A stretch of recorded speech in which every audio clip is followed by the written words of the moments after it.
Welcome to Blue Collar ICs, the podcast that pulls back the curtain on interventional cardiology. Hosted by Jordi Colada, Bill Dixon, Brian Brown, and Todd Fuller, this is where real doctors talk real work. From the cath lab to complex cases, new devices, and hard-earned lessons, these are the conversations that don't happen in textbooks. No hype, no fluff. Just experience, expertise, and straight talk. Welcome to the conversation. This is Blue Collar ICs. Welcome in to another edition of Blue Collar ICs. That was a very professional open. We're moving up in the world, docs. It's good to see that. That's good stuff. We got good guests tonight that we're going to introduce. Dr. Bill Dixon is going to introduce one of our guests. Dr. Brian Brown is going to introduce one of our guests. We're talking about engaging with the medical industry tonight here on Blue Collar ICs. Really looking forward to this week's conversation. Dr. Dixon, introduce our first guest.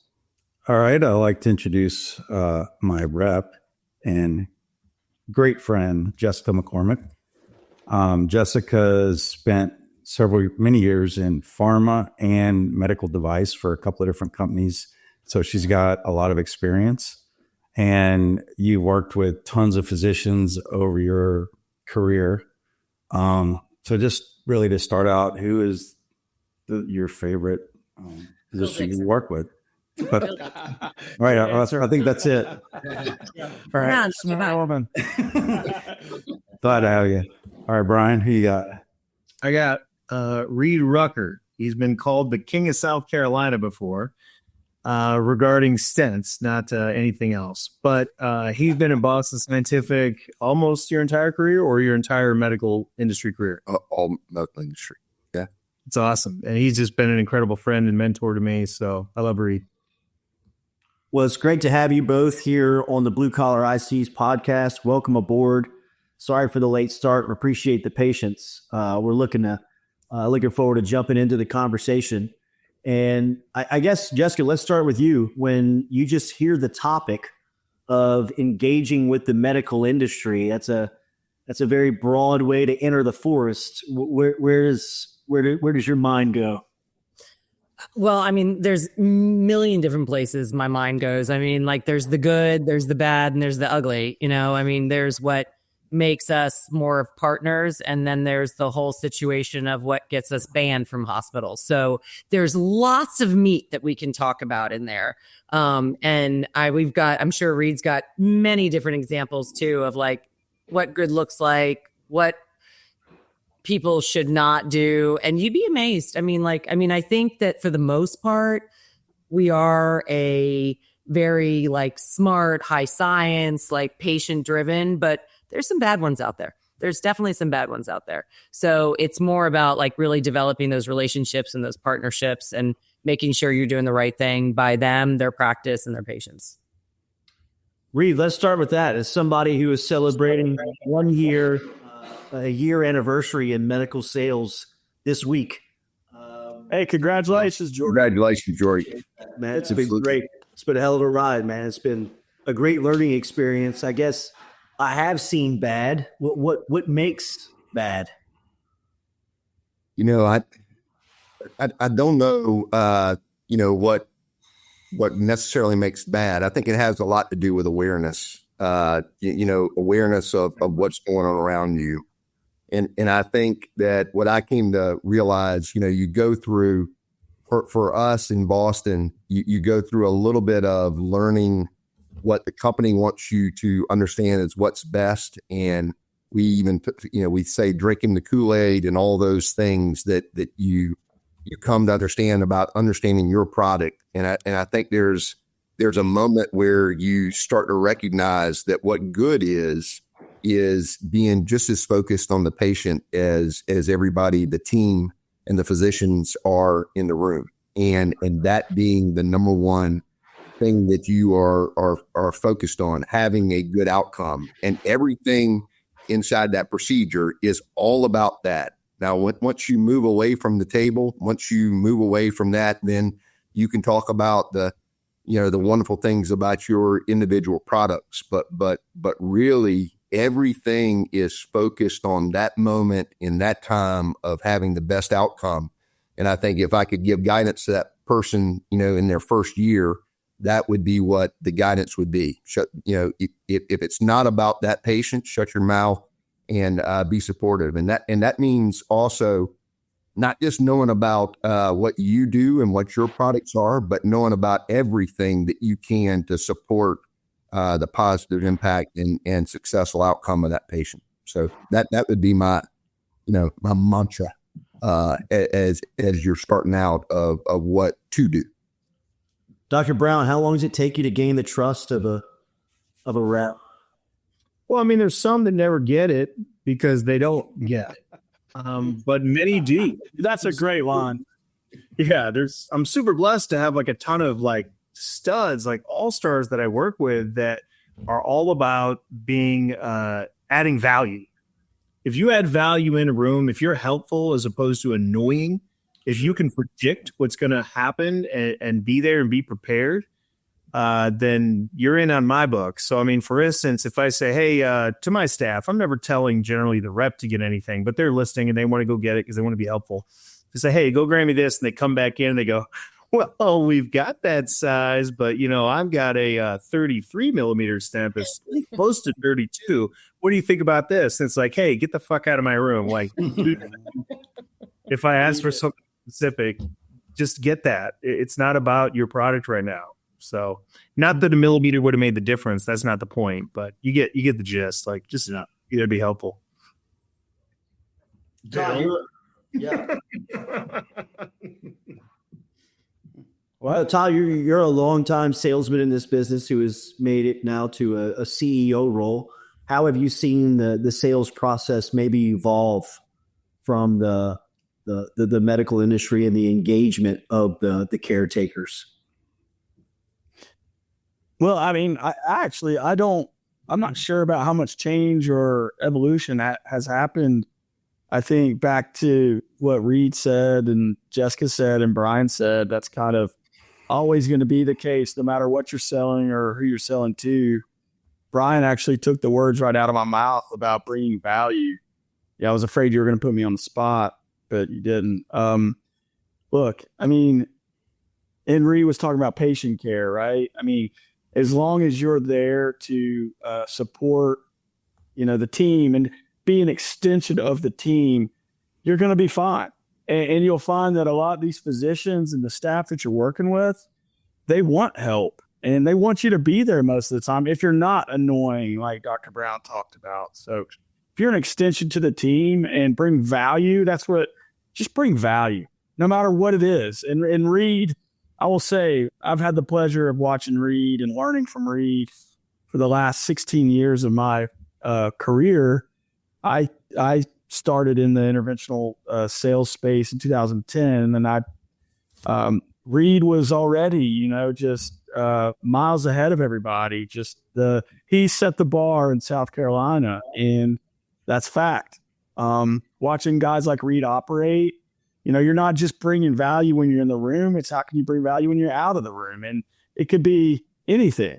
As long as you're an extension of the team and bringing value, you're always going to succeed. That's what I believe. Yeah, Dr. Dixon, wrap that up for us from everything you heard kind of from your point of view. It's kind of hard to wrap that up.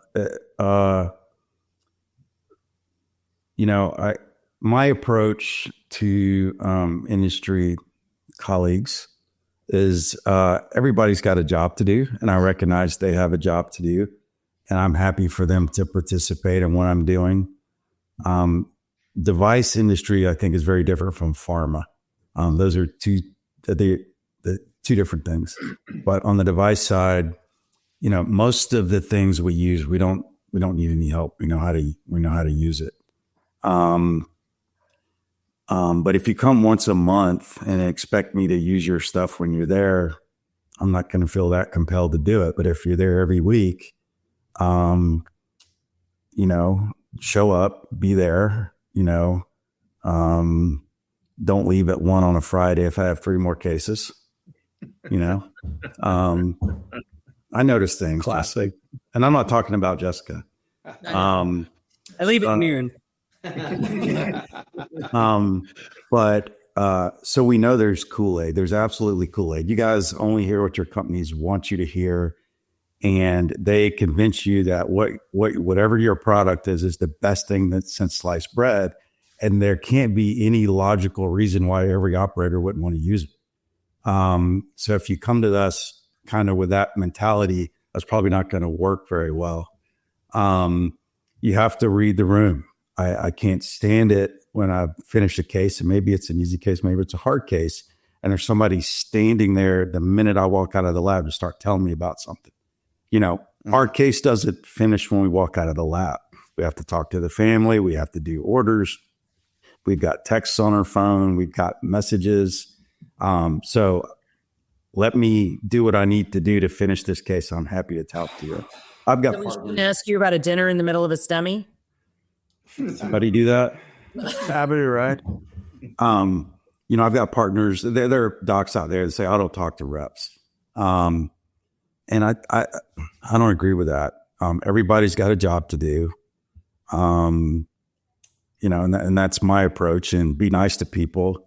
But read the room. There's very few people that annoy me incredibly, but I let our cath,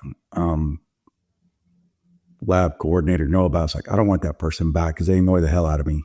They want me to change a wire that I've been using for 20 years to save $7 a wire. Read the room. If I'm in the middle of something, if I'm trying to dictate or do a note, don't start talking to me about stuff. But pick the right time, and I'm all ears. And when I go to meetings, I don't know about Brian, but I actually prefer to go out with the industry folks. They're more fun than boring doctors. Have you ever been to one of their national sales meetings? I haven't, but God, it was like a Bud Light cruise. Anyway, Brian, what do you have to say? Well, I don't want to focus on all the bad because I'm just I agree. I don't want to do that. So many great people, and so I'll start with some wonderful stuff that people do, and then the bad stuff's always more fun and exciting. But I have reps that don't just help me get a case done, and so like the majority of cases, especially in the coronary space, there's very little that a rep is going to be able to teach you. Reid has been able to teach me things over the years. He works with the top CTO operators in our country, and he can give me tips and tricks to help me grow as an operator. And that is fabulous. This was actually a tough choice for me when, Bill, you bring up the topic and you said, pick someone to bring on. My peripheral rep, Ryan Eubanks, is an absolute stud. He has helped me train my partners to do peripheral and build a huge CLI program. My NR rep, Jason Palmer, just won like the Homer Stryker Award at his national sales meeting. And that guy works like a demon, closing the loops everywhere. And, they're just all so helpful. But yeah, once in a while, I think it's kind of rare, you get people that just don't quite get it. Today, for instance, there's a guy that wanted to show me a peripheral product, didn't know who I was. I sat and ate lunch in front of him with all my staff, left the room. And my partner comes in a little later on. He goes, "Hey, there's a guy waiting for you in the lunchroom." The guy that I ate my sandwich in front of for half an hour. It's like, I'm not going back in there. That's not my job. I sat there. He could have talked to me about his product, but he thought I was a nurse, so he didn't talk to me. That worked out a result for me. And then, someone's got a guy. I won't say who's got a guy, but I'm rushing in between cases, bouncing rooms. Like, hey, do you have a minute to talk about IVUS? Like, no, I don't have a minute to talk about IVUS. I'm trying to bust in this room. We'll talk about it later. Or you're sitting there dictating, like you said, and they walk up behind you and they're like, what do you think about spinning on that case? And it's like, don't make atherectomy recommendations to me while I'm sitting here and not talking to you. Hey, I got a question for Reid and everyone, Jessica and everybody on the call. All right. So I love to bird hunt, and my poor dogs I've trained 2 dogs sort of. Reid actually has done really well with dogs at quail hunting, but are there dogs you can't train to hunt? Meaning, are there people that you can't, can you teach self-awareness to reps or industry people supporting you? And B, if they've got bad habits or just bad instincts, can you train that out of them? Just curious. I mean, So a couple of things that I've found, Todd, and I talk a lot about it. This idea of awareness is everything in how people engage. And I don't know if it's almost like if the instinct is in the bird dog, it's there. But if it's not there, it's extremely difficult to teach. And you just have it. You just understand your surroundings. You understand when somebody walks into the room that you need to get quiet. You need to stop the conversation, and you just have that appreciation of that. And I believe if you don't have it, it's extremely difficult to put into people. And so I go to, as I'm doing interviews, as I'm trying to establish whether people have those things, that is what you're talking about is, I think, is as important as anything else that a person will have, because I just don't know if you don't have it, you don't have it. I don't know what you're it's emotional intelligence. I totally agree. I mean, like you have it or you don't have it. And it's easier to train somebody who's probably out of high school or college that has no medical training. You can teach them that, but it's how they interact, and they know when to be quiet, and they know when to engage, and they know when it's okay to ask questions. Like my mantra, and Dr. Dixon knows this, is like, I'm not a Reid Rucker. Like I'm the dumbest person in the room. Like I am always the dumbest person in the room, but I will work my ass off harder than anybody else. And so that's kind of like what my leverage is. But so I know when not to talk, and I know when to talk. But so you're saying, can you tell when operators are frustrated? Well, you especially, because you snap your glove and then you give a sigh. Every operator has a telltale. Yeah. But yeah, you can. You can. I think you can get a little bit better. So I had dinner with Reid tonight, and someone that works for him, and I want to say something nice about Brent. I think he's learning. He's gotten a lot better. And he said to me tonight, thanks for giving me a second chance. And I said, since when did you think I gave you a second chance? Great answer. I do think he's better at learning when to ask me stuff. So, and I'm not like a scary. You might think I'm scary. I don't think I'm scary, but I don't know. You're a big guy. Well, Reid, Reid, Bowen Freeman, a great guy and mentor of mine in this business. He and I, we always had this saying, we worked on the same team. We never wanted to be the rep that doctors were running away from trying to get to the elevator.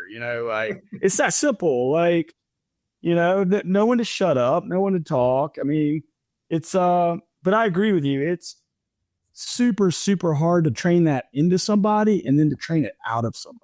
It's almost like not worth the trouble. Just find somebody that, that doesn't have that issue. Yeah, I had somebody, and I think it might have been, I can't remember if it was a device or a medicine or whatever, but it was like, so why wouldn't you use this? You must be an idiot. In what situation would you not use this? That's about the worst question you can ask. I remember overhearing a rep say to a doctor, it was a cholesterol medicine, and they were like, do you treat high cholesterol? Really? And the doctor's like, get out. Just get out. You got to go. Yeah, I will. Bill, did you ever get anyone out of a room? I doubt it. I might have told the cath director, don't ever let him back. Yeah. There was one guy that he was annoying. He would call me. He'd be driving from Panama City to Orlando and say, hey, I'm coming through Tallahassee. I can stop for a few minutes if you want to talk. And it's like, dude, if I wanted to use your stuff, you would be the first to know. You would be the first to know. No, actually, it's more pharma. I enjoy messing with pharma reps, especially when they start explaining trial data and endpoints. Yeah. And it's the sadist in me. But I'll start asking them, well, is that relative risk reduction or is it absolute risk reduction? And what's the number needed to treat? And so you want me to add this is the 6th drug that this patient has taken for heart failure? And they have diabetes too. And then they have hyperthyroidism and they have COPD. And, so I do enjoy that a little bit. You can tell BS a mile away. And that's when I mess with them even more. It's fun. But it's got mortality data. You're like, what does it? Seems like that was a composite outcome. That's right. It's a composite outcome. It wasn't actually significantly different. Right. So, yeah. So Jessica and Reid, what do you consider bad behavior on the part of physicians? Yeah. Now, cussing people out. Hopefully people don't do that. And what do you consider? You want to go first, Reid? You go ahead, Jessica. A list. I would say asking for things that are like clearly inappropriate. Like, let's going on a date. I mean, I don't know. No, I'm just kidding. No, clearly inappropriate. Like, hey, I want to hear about your product, but let's do dinner. Great. Okay. I only go to Michelin rated restaurants. Like, douchebag. Okay, whatever. Things like that. The other one is like demanding like innovation. Like, what you guys really need to do is this, but they're still like way back archaic. They're not even using what they have nowadays. Like they're trying to improve on something that they're not even using. And I would say not being honest with us. Like that is probably my biggest pet peeve. Like, you have an example? Like last Tuesday when you and I were in a case. No, I'm just kidding. No, just it's like, well, what do you think about that? How did that feel? What did this do? And it'd be like, it's fine. Now, obviously we are trying to get them to tell us more because then we can take that information. We can give it back to the company. We can say, okay, well, they didn't like this. They thought this was good. But if it's just bland, if it's just general or not even giving us the specifics, we can't really do anything with that. What if they say, I don't like it? Yeah. Yeah, it's just we need something more to go on so we can improve upon it, And I think my biggest pet peeve, and somebody said it earlier about not talking to reps, generally the people that don't talk to reps or don't engage or don't want their help, don't want them in the lab, those are the people that in like 5 to 7 years will be like, hey, my daughter, my son wants to get into medical device. Can you help them out? And you're like, are you kidding me? Are you kidding me? You have totally just dissed on this career for like ever. And you never even gave us a chance. And now all of a sudden your son or daughter, wants to get into it. And now it's good enough. So anyways, I think treating us just like sales is a little bit of a disadvantage because we're all doing sales. Like you guys want your patients to come back, right? You want to have a busy practice. You want to, all the banners up for TMH and all the other kind of things, So, we all do it a little bit. So we got to give them credit. Those are mine. Yeah. Everybody's selling something. You gave me a little bit of time to thank you. Cheers. Yeah. So I would say, there's some over a long time. I'm old. I've been doing this for 25 years. And, when you get into this, every person that you see is the absolute expert. And the reality is there's a person that's the top of the class and a person that is at the bottom of their class. And there's a person that is your high, high, volume operator. And there's that person that is not. And the number of physicians that are not, those high volume operators make up a small percentage, really, if you look at it everywhere. So we see a lot of that, especially if you've been in the business for a long time. I think the first thing, knowing all of that is that we are always a guest. We are a guest. The engagement is is something that we do not own. We are invited in, and we're given that privilege to engage, help, support, and do all those things. So I think that is absolutely real. But I think what you come to understand is some of those people that don't engage, don't want that extra set of eyes, a lot of times they don't want you there because you're seeing some of the disparities of what they can provide. And so what my intent is to lift. And again, to go back to when I am present, it's not about Boston Scientific. It's about that patient and trying to help support that physician wherever they are in their learning to elevate and to make sure that outcome is as good as it can be. I come from a real small town in Swansea, South Carolina, where the Columbia area, I cannot tell y'all the number of family members that have been my family on those tables with those physicians. And I've worked with the people that are taking care of my mom and my dad, and my grandma and my uncle and all those people. And so I just want to elevate, support, educate, and do as much as I can. So, bad behavior, I don't know what bad behavior is, but I am grateful every time somebody gives me an ability to engage, because I truly am engaging to try to help make them or help support them to develop and improve. And that's my intent.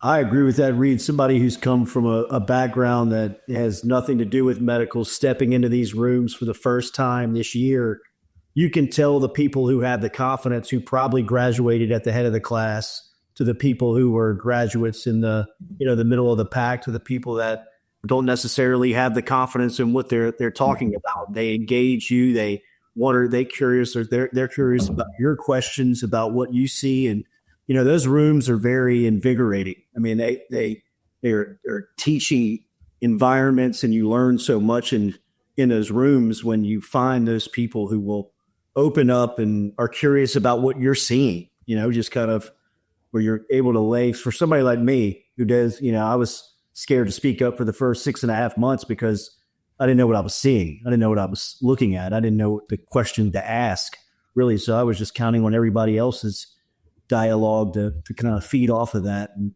you can tell those rooms, or when you step into one, like Dr. Craig Walker down here in Gray, Louisiana has, you almost feel like it's a classroom. I mean, really, like every time I'm in there, the way that he runs it, I mean, it's almost like stadium seating, and people are sitting there like just kind of taking notes and asking questions and learning. So I'll say, Jordi, great points. Bad behavior, taking that for granted. And everybody's probably been guilty of it from time to time. But to your point, Jordi and Reid, as industry people, we're a guest in that room, and it's a privilege to exactly what you said, Reid. And it's really important to make sure that you don't take that for granted, because you learn something. That's what's so great about this industry. One of the things that's so great is you're never going to know it all. I mean, and you're in this room. Jessica, I'm dumber than you, I promise. Yeah. But I'm pretty good at surrounding myself with smart people. And it's just fascinating to be. Your customers are so smart. I mean, from the physicians to the RCIS to the RN to the RTR to the VP, the heart and vascular service line, like really, really smart people that are going to challenge you constantly to be better. And everybody, back to Reid's point, most 99.9% of the people are there to make sure that patient gets the best outcome. So I literally pinch myself every day that I'm in this space and found this industry in a place where you can be challenged, you can learn every day, and you can do something to be an extension of the team and try to make the world a little bit better. I don't know what it's like to save a patient in a STEMI like Dr. Brown and Dr. Dixon do, but it is a privilege and an honor to be part of the team that does things like that. So you just can't take it for granted. Sorry. Good. From it. Thank you. I liked it. I'll offer something every now and then. Well, now I feel like the asshole because I ripped on the doctors. No, I'm just kidding. I wanted you to. You got set up big time. I So- knew. I know. That's all right. Funny, so I still stand by it. funny things that I notice, and I don't mean to be insulting just by using the general word rep. If there's a different word you want me to say, I'll say it. Oh, stop it. John. Cool. Colleague. Cool. So I've been doing this 25 years, and I think I only figured out in the last 2 years the difference between clinical and sales. They're just Everybody's from the company. They did the same thing. Things I noticed about reps, and I make little comments like, we'll have let's say it's a stent rep in the room, and it's a diagnostic, and I do it, and there's no disease or surgical.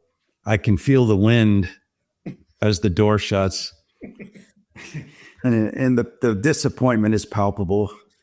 And I make the comment, "Oh, they didn't even stay for a cigarette." You can hear the tires squealing. That's right. We have, and she knows this because I tease her about it. We have an impeller up, and I tell her she comes through the lab hoping somebody's in shock. She's disappointed and they're not in shock. But I tell her that to her face. Peripheral's a little different. Coronary, I mean, yeah, stents are stents for the most part, except Boston are better. And then, and you have atherectomy. There's a couple different atherectomy devices. You have imaging, and you have IVL, shockwave, IVL. But in peripheral, there's a lot more reps, and there's a ton of overlap between devices. I made the mistake. One time I did a case, and I had 3 reps all in the room, and I could have used any one of their devices to treat the lesion, and they were all suggesting theirs. Oh, I would spin it. I would hawk it. I would, I was like, never again. That's driving me crazy. But somehow the peripheral reps, if I'm doing something like, I know I'm doing IVL and we have great support, and so I'll let them know, hey, I'm going to do an IVL case because they like to come. But I'll have a case that I haven't told anybody about, and I have all of a sudden, here's a peripheral rep I hadn't seen in 2 months. Somehow they found out I had a case and they just show up. We noticed that, I noticed that there's a rep that we never use their stuff ever. So they're never up there. I guess that makes sense. But what were you going to say? It's bizarre that happens on the peripheral side because it happens with every operator. There's like anywhere from like 3 to 7 reps in the case at any given time, which is, that's got to be stressful for you guys because but It's stressful for me, Bill. It's not. I deal with it just fine. Yeah. What do you do? Raw everything. You do what? I do what I'm going to do. I use the tools. I do that. Sometimes I apologize. I'm like, I'm sorry, but they're in a trial. Oh, don't apologize. I do. I want to be able to sleep at night. Yeah, but the coronary reps, they have days. Like they're assigned to be in the. I know the problem. I wish peripheral would do that. That would be much better. But I think the volume is lower, at least. And they don't want to stand there all day for one peripheral case. They want to do one at our place and then go someplace else or go downstairs or whatever. So I get it. It's a little different. So it's a little. It can be a little more annoying on the peripheral side. Let's talk about pharma a little bit. Same thing. Everybody has a job to do. I am happy to talk to pharma folks. I know they have a job to do. My office in Tallahassee, we stopped allowing people to bring lunch, and there were different reasons for that. There was some abuse, and it got to where they were bringing cakes for people's birthdays, and I bet you those people like those cakes, and I bet you didn't buy that person a cake for their birthday. I don't buy anybody a cake for their birthday.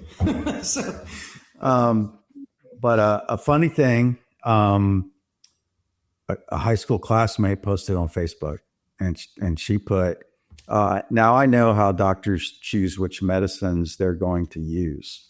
They have these pretty young women pulling a suitcase, bringing coffee and donuts to their office and talking them up. Of course, I couldn't let that go, so I had to respond and say that is tacitly false. I've never seen one with a suitcase.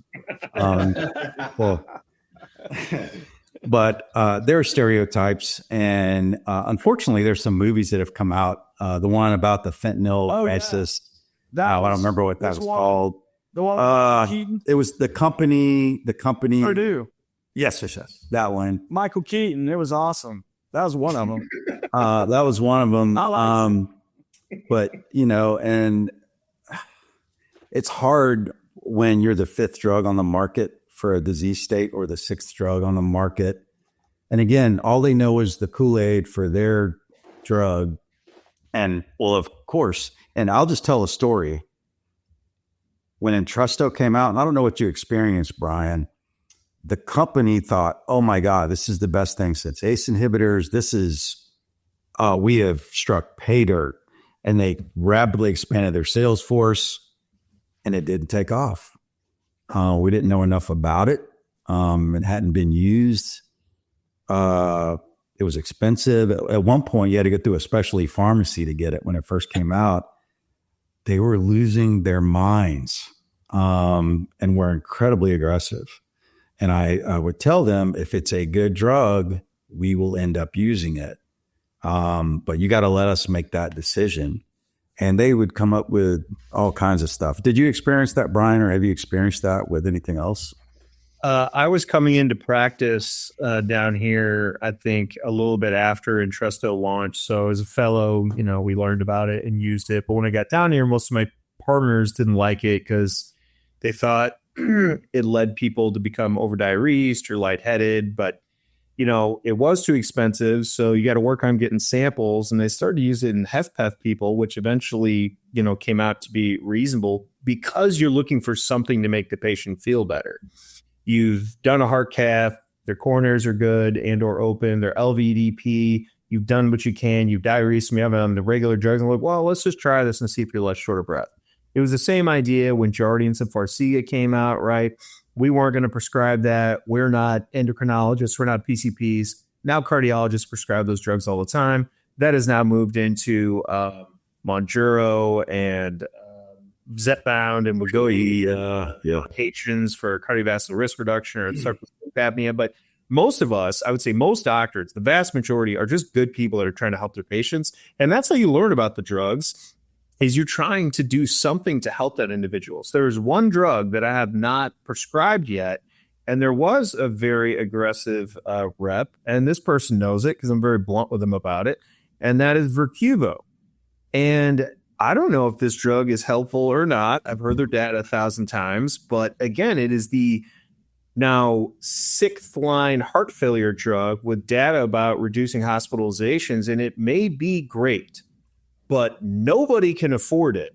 They can barely get on the drugs they're on when they have to be on a full dose anticoagulant, an antiplatelet agent, a high intensity statin, or Repatha, or whatever else, and then the 4 heart failure drugs. It's a lot. So that always drove me nuts. So that person would give me grief about, have you found a person to put this on yet? And I was like, never ask me that again. Right. They asked that. Have you found a patient? I just want you to find one patient to put on this medication.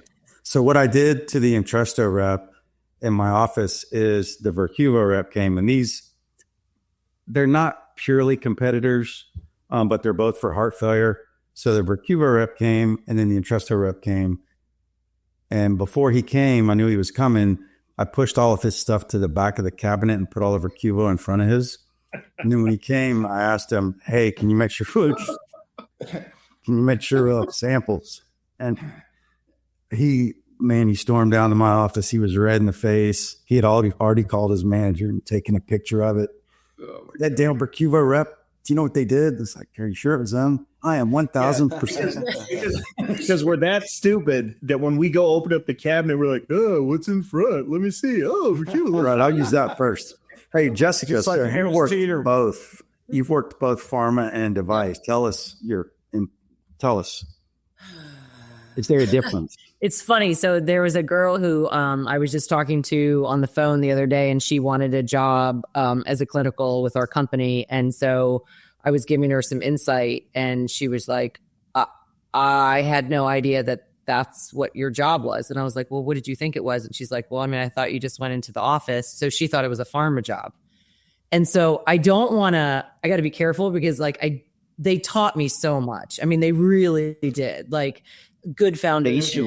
There's absolutely a role. Yeah. Like high science, everything. But I started back in the pharma days where they literally we would get paid on, and I'm probably going to get like ripped for this, but it was 3 messages. We had to give 3 messages. And I will say, I had Vioxx. I worked for Merck, it was an amazing product, but it was like, you go in and say, it's efficacious. I don't remember the trials, like this many people, like 3 messages, boom, boom, boom. You got those 3 messages in, check the box. You did great.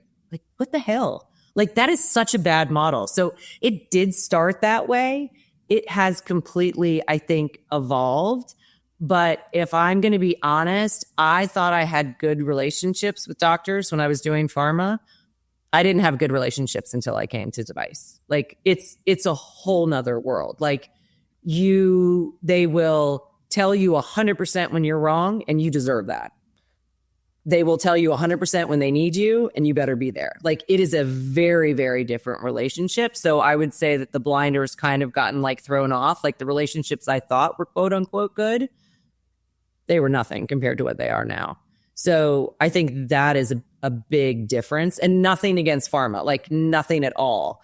But it truly is a different beast. And the other thing is like you don't, but if you're like, hey, I need you at like midnight on a Saturday, I'd go. If you need me, I'd go. Like, you're never going to ask that at pharma. You know what I mean? Ever. Yeah. It's never going to. One thing that I don't know how many physicians are aware of, and especially younger ones, I think you guys are under tremendous pressure, both pharma and device, to sell. I mean, right? You guys have quotas. You have goals that you're supposed to meet. That's a pretty tough thing to base your livelihood on, something like that. You want to, Reid, can you talk about that a little bit? No, it really is. The transparency. I thought he was going to say, no, I'm not going to talk about it. Yeah, absolutely. And I've actually talked a lot about that to people coming in. And I think I'm fortunate. I think Jessica is very fortunate that we work for companies that the quality of the products that we sell are really good. And so that we can position ourselves in a way that we can put the patient first. But that's not the case for everybody. And no matter what company you're working for, they are trying to meet a certain metric. They are trying to meet a certain goal. And so it creates behavior sometimes based on that pressure that incentivizes bad behavior. Not incentivizes, puts pressure on bad behavior. And that's very real. And I think that, I tell people, people that are trying to come in, because you guys would not believe today the number of, people coming out of college that you ask them. I would have never known medical device sales, how long ago that I graduated, a long time ago, that was a real job for me, coming out of school. I didn't know that was an opportunity. And today, so many people are coming out of college and that is their focus. How do I get in?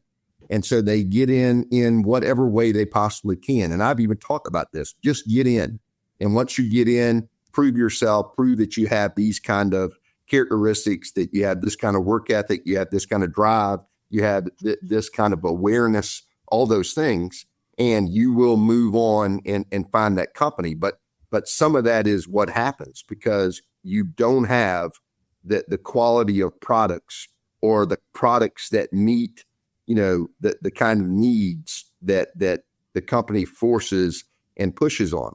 And that goes even further, Bill, into things like, indications and what the indication was when a product was approved compared to what it's used in, and going too far with things, and when you pull back, and what your positions are. There's all kinds of things there, but I think there's a ton of pressure on reps to perform, and companies, based on the pressure also of new people entering the younger, faster, smarter workforce that's coming in, that you're easily replaced. And sometimes the acumen and the experience and the knowledge that you have for being old like myself becomes being long in the tooth, and it's not so much appreciated by the companies because they can quickly get a younger horse to come run for less dollars. So there's all of this pressure that's very real, and we live with it. I think that Jessica and I know a company Jessica represents. I think we are very fortunate to be with companies that we have good products that we represent, and I think that protects us in a lot of ways. It's so short-sighted, though, to talk about, younger, smarter, faster. Experience is so important because device is so relationship-based. Mm-hmm. If someone comes in, you have a new territory manager, and they want to mix it up, and they take away this territory, move this territory, bring a new person in, you're going to see changes that they may not like. But for some reason, that person, and maybe the person above them, told them to make those changes. I have no idea. But many times that's not a smart move. No. Agreed. So let's go ahead, Todd. Well, I was just going to say, to the pressure thing, we've all been through it, and it is real. But you all know what that's like as well as physicians. But what I think is, and we all think on this call, is really important, is that you don't succumb to the pressure, that your real loyalty is to Todd Fuller Inc. Because you might be wearing different scrubs and sit in a couple months. You can't. I've seen people burn bridges and wilt under the pressure, and then their reputation is just not what it should be, and they're trying to get back out there, and it doesn't work out. So it's hard to know, when to draw the line, and back to the self-awareness and the emotional IQ. You all know there's a job to be done, and I know you respect someone that's working hard, but sometimes you can only push so hard. You need to know when to pull back too. But the pressure is real, no question. I had a rep once try to essentially blackmail me. They said, look, if you're not going to get XYZ product on your shelf, you're not going to get this other newer thing coming down the pipeline. And I said, can you hear yourself right now? You're telling me That never happens. if I wanted to use this newer product, that your company wouldn't gladly sell it to me and use it because I'm not doing something else. That sounds like your problem, not my problem. That would really be irritating. Well, you can't imagine a situation like that.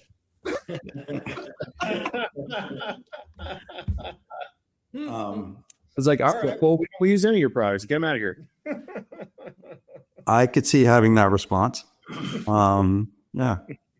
So let's finish on some positive stuff. I enjoy having reps in the room. I engage them. I always say if I'm going down, I want to take somebody with me. They're in there, especially if they're newer. I'll just say, okay, well, what size should I use?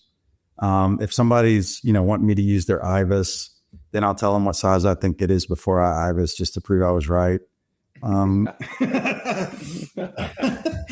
if the IVUS works. He says this, but he's a really good teacher. Like he's really patient. Do you ever do music trivia during cases, Jessica? Yeah. We might do a couple. Mm-hmm. Yeah, we do music trivia. Yeah, we try to name it in a couple of notes, and it is the most obscure song ever. And this guy will not only get it, this one-hit wonder, but he'll know the name of the band and the name of the song. It's so annoying. It's safe. But no, I have fun. I like doing stuff with them, like with our industry people. Like when I go to meetings, I tend to hang out more with the reps than the docs because I think docs are boring. And I like to have a good time.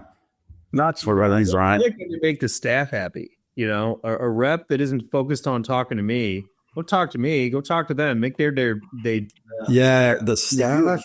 Yeah, let's talk about that for 1 second. The staff are integral into how if a staff can shut down a rep in a heartbeat, I think. Like, who are you and why are you here? And you can't just show up, and you kind of have to announce yourself and know your place and things. And right? Am I right? 100%. You've got some serious gatekeepers that you probably don't even know about. Yeah. No question.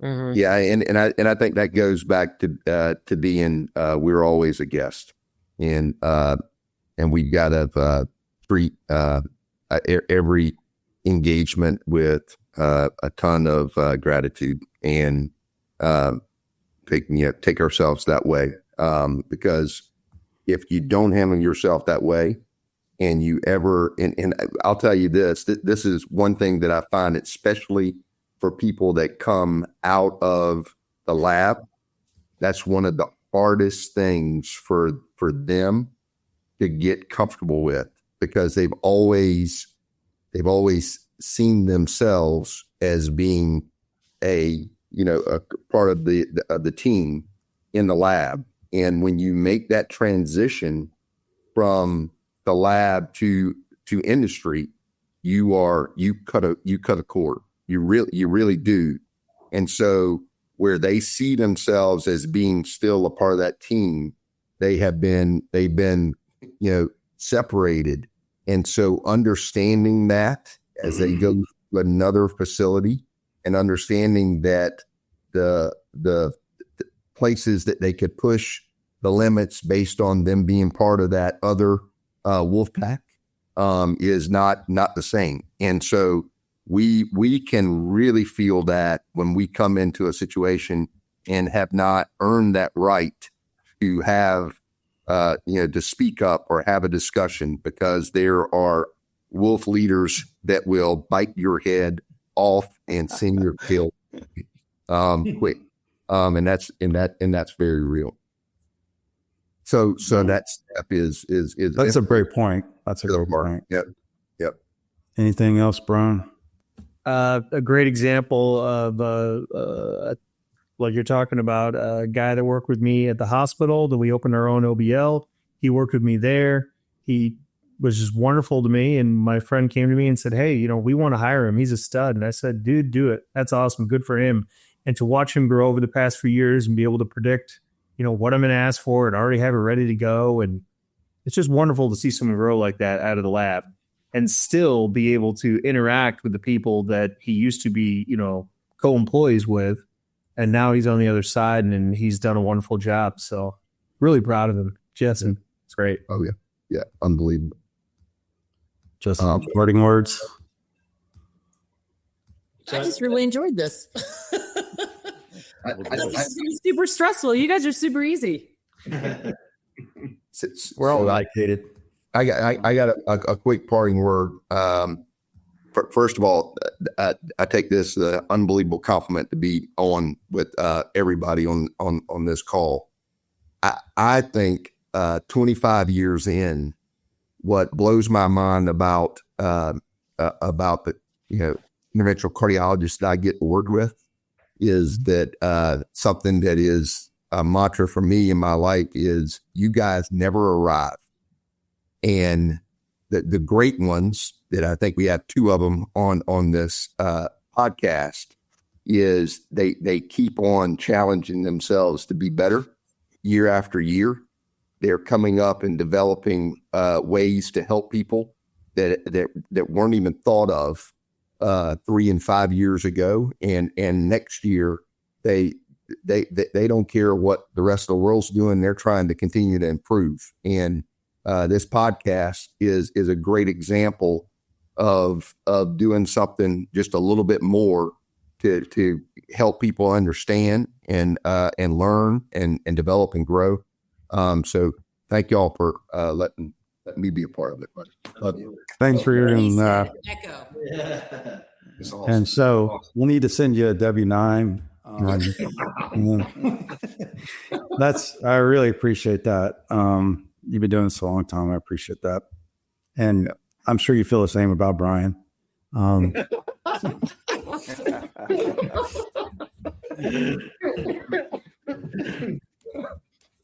I love it. I love it. Great stuff tonight. Great episode. Yeah, it was. Great episode. I think just being an industry person myself, I mean, this is really, really important, I hope we can get this one out to the masses, what Jessica and Reid are talking about. I mean, so many pearls, and what you and Dr. Dixon and Dr. Brown were talking about as well is just information I think that can help a lot of people. But it's a great episode. You've been listening to Blue Collar ICs, real conversations from the front lines of interventional cardiology.